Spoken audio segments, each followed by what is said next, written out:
Okay, so I'll also say thank you to our hosts and thank you to all of you for coming. So I'm going to take a little more in-depth look at a single piece of research as part of a larger program I'm engaged with some scholars up in Seattle as well as at other universities where we're very interested in the phenomenon of voluntary environmental programs.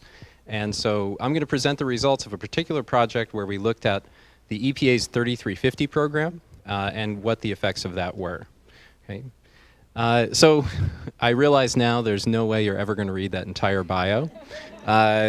So I'm an assistant professor of economics here. I work on a lot of stuff to do with China and a lot of stuff to do with the environment. I work in the intersection of those two things wherever possible, but what I'm going to talk about with you today is about some US-based environmental work that I've been working on. Okay, so I'll get started. So we are looking at these things called voluntary programs, which you may have heard about. But voluntary programs are kind of a new instrument by which companies go above and beyond their legal obligations to address things like environmental standards, safety standards, labor standards, things like that. Policymakers and scholars are interested in these for a couple of reasons. One, because they tend to be cheaper than regulation. Two, because they tend to avoid a lot of bureaucratic obstacles to regulation. And three, because it lets a national program have an international impact, which is not really possible all the time with normal regulation. The program we're going to be looking at fits under the heading of what you might know as corporate social responsibility. And advocates really like these things because they see it as a way for companies to make a positive impact on the world. And so you see a lot of positive scholarship about them. You also see a lot of really skeptical scholarship. A lot of people look at these programs as an example of greenwashing, really a PR campaign where companies get positive attention but really make no environmental impact. So we want to study these programs in the context of the 3350 program. This is a program from the 1990s organized by the EPA, and we're specifically interested in, does it work? So is it CSIR or is it greenwashing? And did it have lasting effects? Okay. So the program, I doubt many people know this program, but it was established by the EPA back in the 1990s. They targeted 17 highly toxic chemicals, and they asked companies to reduce emissions of those chemicals by 33% by 1992 and 50% by 1995, hence the name. About 8,000 firms were invited, about 1,200 participated.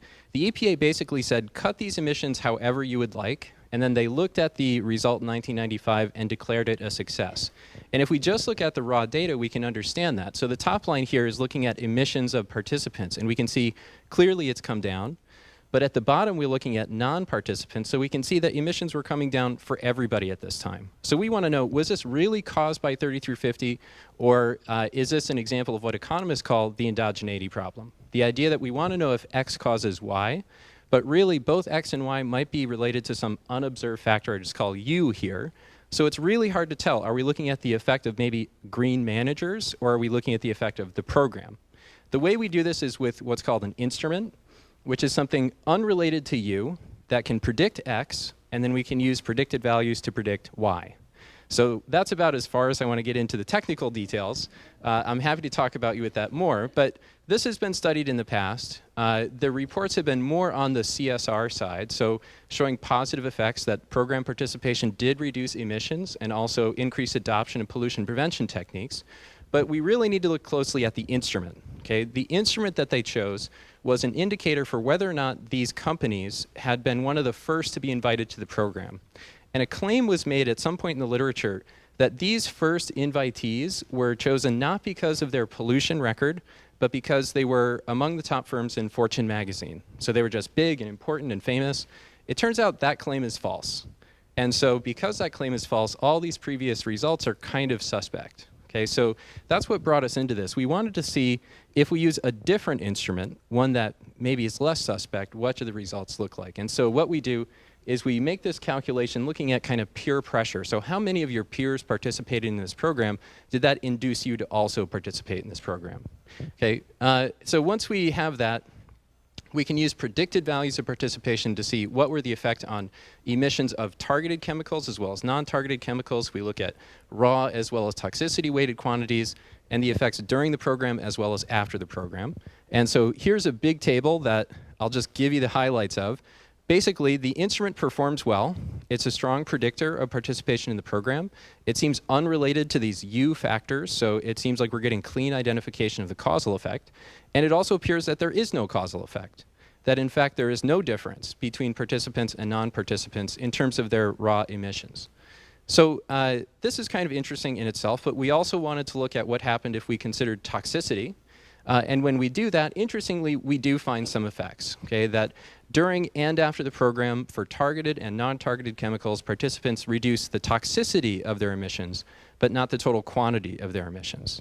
So it's kind of a complicated story, and one that hasn't really been told before. But the upshot really is that participants apparently did not cut emissions any more than they would have otherwise, but they did seem to reduce the toxicity of their emissions, suggesting maybe the program highlighted toxicity as a criterion for selecting chemicals to be cut, and that was really the true effect. So we find evidence on both sides of this debate, the CSR side as well as the skeptic side. And I think really right now what's important to note is that these programs have effects, but not always the ones you might think. And it's important when you're designing them to think of programs like this as just one of many forces that are shaping firms' environmental impacts. Okay, that's it. Thank you.